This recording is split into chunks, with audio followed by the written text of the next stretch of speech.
Brought to you by Penguin.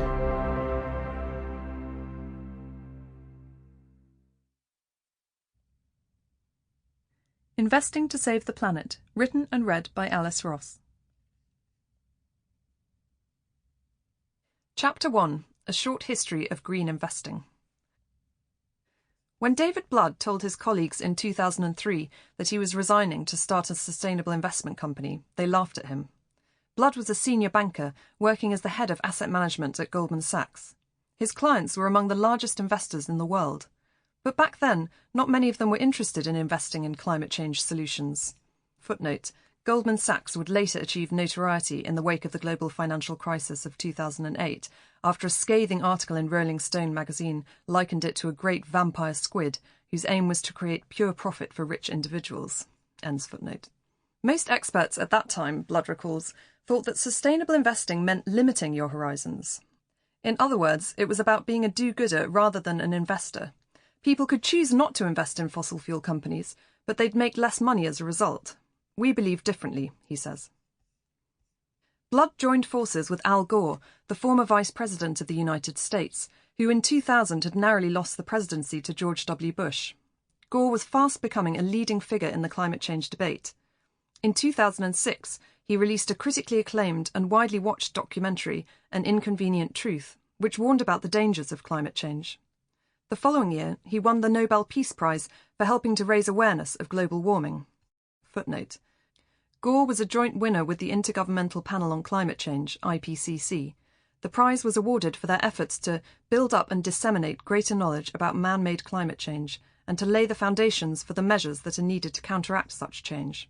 End footnote.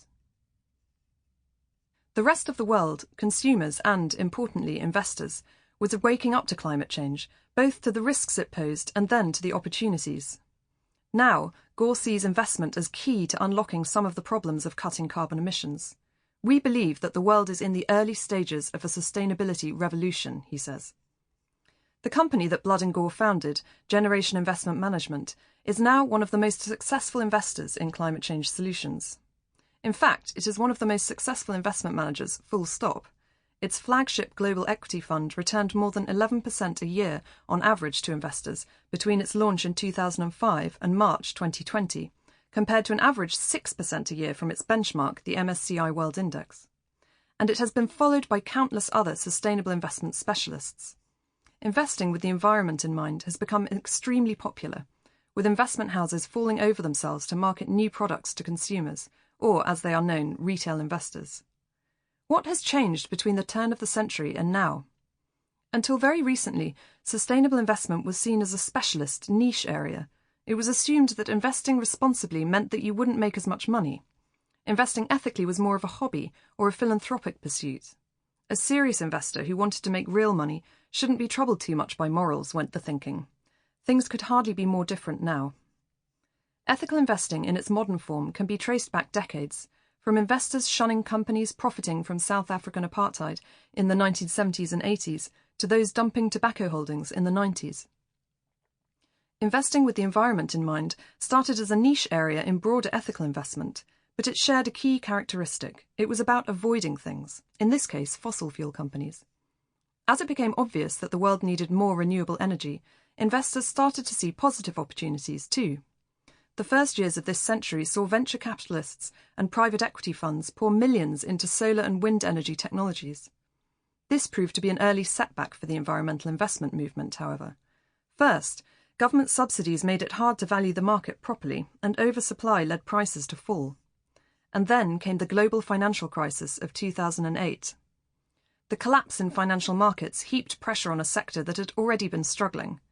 Lots of renewable energy companies went bust, and investors lost millions.